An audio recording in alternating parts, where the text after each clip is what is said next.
Olá pessoal, bem-vindos a mais esta videoaula e hoje nós estaremos falando sobre análise de circuitos em CA. Especificamente nós estaremos resolvendo um exemplo de circuito RL série. Então a ideia aqui seria calcular a tensão no indutor do circuito RL série, como visto aqui na figura abaixo. Esse exemplo aqui então sugere que nós temos uma fonte de tensão senoidal de 5 volts de amplitude de pico que está operando numa frequência de 10 kHz. Nós temos o nosso indutor de 3,7 mH.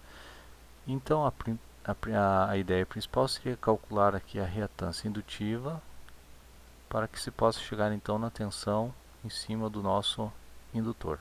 A reatância indutiva ela é dada pela seguinte fórmula: XL igual a J2πfL. Esse J simplesmente está aqui para indicar que a resistência ou a reatância indutiva, que é a resistência do nosso indutor, ela está defasada de 90 graus em relação à resistência, às demais resistências do circuito, ok? Então, graficamente seria isso aqui: a nossa resistência do indutor ela está para cima, 90 graus em relação às demais resistências do circuito. Nesse caso eu tenho um único resistor de 270 ohms. Isso significa na prática que, como eu tenho uma força para cima e outra aqui na horizontal, uma na vertical e uma na horizontal, o resultante desses dois componentes ele está aqui no meio, ok? E esse resultante seria a impedância total do circuito, que é nada mais do que a impedância que a fonte enxerga aqui nesse circuito RL série. Então, o resultante não é a soma direta das duas resistências aqui, e sim o resultante vai estar aqui no meio. Se a gente quiser encontrar então o resultante ou a impedância do circuito, que seria a resistência equivalente ao resultante, nós temos que aplicar o teorema de Pitágoras aqui: Z igual a R ao quadrado mais XL ao quadrado. XL é a reatância indutiva ou a resistência do indutor, e o ângulo de defasagem aqui entre a impedância total do circuito e o resistor é dado pela tangente inversa de XL sobre R, ok? Isso é só um detalhe então à parte. Então, uma vez que a gente tenha calculado a reatância indutiva aqui do nosso indutor, a gente pode partir então para o método de resolução desse circuito. O método de resolução então que a gente vai adotar é o método do divisor de tensão. É muito simples, a gente vai tratar esse circuito como se fossem duas resistências em série, e onde nós vamos aplicar a fórmula do divisor de tensão para achar a tensão direta em cima do nosso indutor. Ou seja, a tensão no nosso indutor é a tensão que vem da fonte, vezes a reatância dele, a resistência dele, que seria a reatância indutiva, sobre a resistência total do circuito, que seria o resistor, mais a reatância indutiva do nosso indutor, ok? Então essa é a ideia do nosso divisor de tensão. Para que isso aconteça, a gente vai ter que trabalhar no domínio fasorial. A gente vai simplificar a análise. É muito mais fácil trabalhar no domínio fasorial do que no domínio temporal, onde nós teríamos que resolver equações diferenciais. Então a gente vai empregar o método dos fasores, e para isso a gente vai fazer a transformação das tensões em fasores. Então primeiro vamos analisar aqui a tensão da nossa fonte. É uma tensão senoidal que tem uma amplitude de 5 volts de pico e está se repetindo aqui com uma frequência angular ômega. Ômega é 2π vezes f, né? Então, ou seja, eu tenho uma velocidade de giro desse meu fasor que tem uma determinada frequência f. A nossa frequência de trabalho seria 10 kHz. Tá aqui 10 kHz é a frequência. Então nós temos uma senoide que trabalha em 10 kHz, que está vindo aqui da fonte e que tem uma amplitude aqui de 5 volts de pico, ok? Para trabalhar com fasores, nós temos que passar então tudo para as tensões senoidais, nós temos que transformá-las em tensões cossenoidais. Então, simplesmente pela definição de fasor que nós vamos estar utilizando, a gente tem que fazer essa transformação. Então, se eu tenho uma tensão aqui que vem da fonte de 5 seno de ômega t, para transformar no fasor, primeiro a gente vai passar esse seno em cosseno, a gente vai transformar o seno em cosseno, e para isso eu vou usar a seguinte relação: olha, esse seno vai ter que virar um cosseno. Se eu olhar aqui a nossa circunferência, o cosseno ele está adiantado do seno de 90 graus. Então, para esse seno virar um cosseno, para esse seno virar um cosseno, então o seno aqui ele é um cosseno que voltou 90 graus, né? Então esse cosseno tem que chegar aqui no seno. Ok, então esse cosseno vai chegar aqui no nosso seno e a expressão final seria a tensão da fonte, seria 5 cosseno de ômega t menos 90 graus. Então eu estou levando em consideração aqui o deslocamento do nosso seno para cosseno. Transformando isso aqui em fasores, então eu vou transformar na forma polar. Eu tenho o módulo, que o módulo da amplitude do nossa tensão, que é 5, com o deslocamento angular de no menos 90 graus. Então eu acabo de transformar a nossa tensão senoidal numa tensão fasorial, né? Módulo e ângulo de fase. É só isso que eu preciso para montar o meu fasor. E aí sim eu vou aplicar a fórmula do divisor de tensão que a gente viu anteriormente. A tensão então no nosso indutor vai ser a tensão que vem da fonte, 5 com ângulo menos 90, vezes a reatância indutiva do nosso indutor, que é J232,36 ou 232,36 ohms, sobre o R mais XL. Está aqui o R é 270 e o XL é 232,36. Sempre lembrando aqui, levando em consideração que eu tenho que usar aqui o nosso J, ok? Então esse J é simplesmente para dizer que a nossa reatância indutiva está deslocada de 90 graus em relação ao nosso resistor. Fazendo essa conta aqui, foi transformado aqui todo mundo para o domínio polar. Então, fazendo essa continha, nós chegamos então à conclusão de que a tensão no indutor ela tem um módulo de 3,26 volts e um ângulo de defasagem de menos 40,71 graus. Ok, então vamos continuar. Como eu já tenho a tensão no indutor, a tensão fasorial ali no nosso indutor, eu vou passar agora do domínio fasorial para o domínio temporal. Então essa é a grande sacada aqui de utilizar os fasores, simplifica muito o nosso trabalho. Então passando aqui para o domínio temporal, a gente vai pegar o módulo, que é a amplitude da nossa tensão. Como eu estou ainda no domínio fasorial, é cosseno, o fasor é expresso em termos de cosseno e não em seno. Então eu tenho 3,26 cosseno de ômega t, que leva em conta a nossa frequência, menos então o ângulo de defasagem, que é 40,71, o ângulo encontrado aqui. Agora sim eu vou transformar esse cosseno em seno novamente.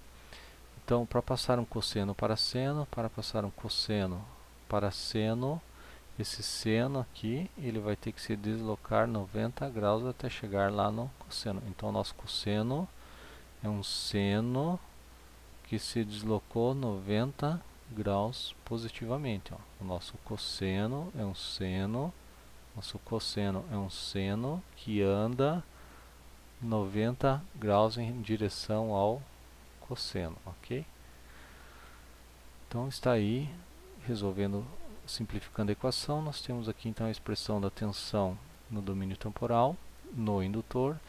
Ele tem uma amplitude de 3,26 volts, é uma tensão senoidal que está na mesma frequência de 100 kHz e que está deslocada em relação à tensão da fonte de 49,29 graus, ok?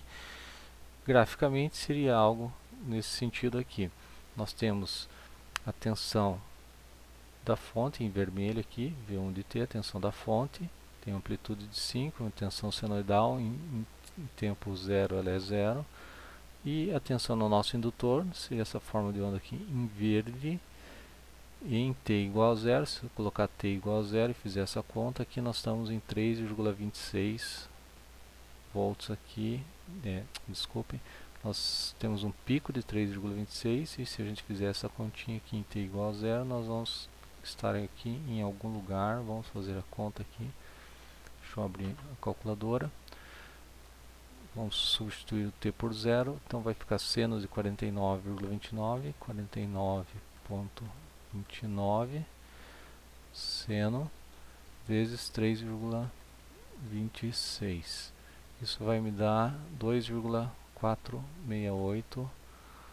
Então nós estamos aqui em T igual a zero em 2,468 volts de tensão no indutor. Ok? Ele vai chegar a um pico de 3,26 e aí vai se repetir. E aí a gente percebe aqui então que existe uma defasagem entre a tensão no indutor e a tensão total da fonte de 49,29 graus. Para fechar a nossa análise, nós iremos para a etapa de simulação do circuito. Nós, nesse momento, estamos utilizando aqui o software LT Spice 4, Linear Technology. Você pode baixar gratuitamente esse software no site da Linear Technology. E nós iremos então fazer a simulação aqui com a nossa fonte. É uma fonte aqui de tensão senoidal, 5 volts de pico na frequência de 100 kHz. Isso é facilmente setado aqui pelos parâmetros aqui do software. Nós temos o nosso resistor de 270 ohms em série com o nosso indutor de 3,7 mH. Ok? Então nós faremos a simulação. Vamos rodar aqui o software e vamos capturar as formas de onda. Eu vou clicar aqui para medir a tensão na fonte e a tensão no indutor. Vamos dar um zoom. E aí está, nós temos os dois sinais ao mesmo tempo. Eu vou modificar aqui a cor para melhor visualizarmos. Muito bem, em rosa nós temos aqui a tensão no indutor, em verde a tensão da fonte. Nós iremos então observar se os resultados batem com o que a gente encontrou aqui no nosso cálculo teórico. Vamos lá, deixa eu só dar um zoom aqui de novo.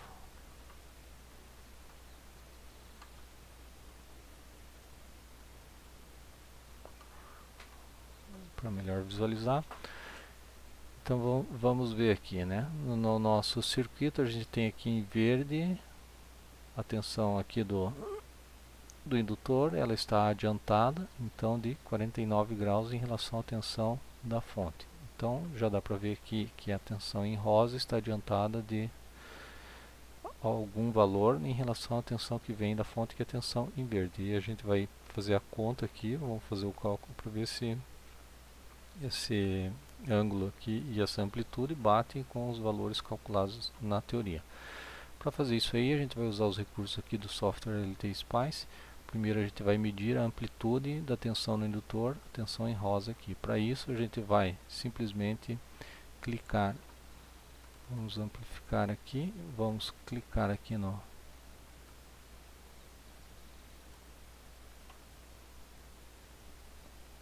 gráfico, e aí a gente vai arrastar o cursor e a gente está vendo aqui que a tensão de pico está dando 3,23, no nosso caso 3,26, muito próximo então. Agora a gente vai medir o ângulo de defasagem entre os dois sinais. Para isso vou dar mais um zoom aqui, a gente vai arrastar esse cursor, colocar aqui, vamos colocar na base de 0, ok. E agora eu vou arrastar um segundo cursor e colocar aqui também em 0, em cima do sinal da tensão da fonte. Também é difícil, vou dar um zoom novamente, pronto, agora vai ficar mais fácil. Ok, então a distância entre os dois aqui, na base de tempo, isso me dá um tempo de 13,47 microsegundos, né?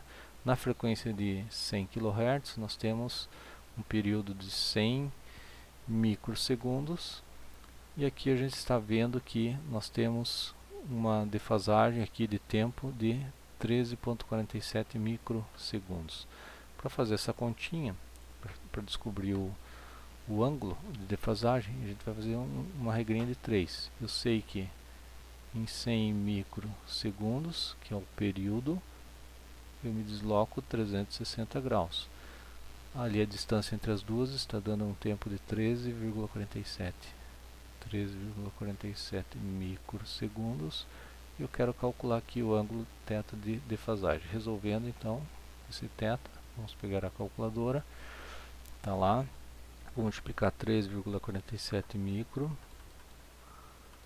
13,47 microsegundos por 360 graus e vou dividir por 100 microsegundos. Isso está me dando então aqui uma defasagem de 48,49 graus, ok?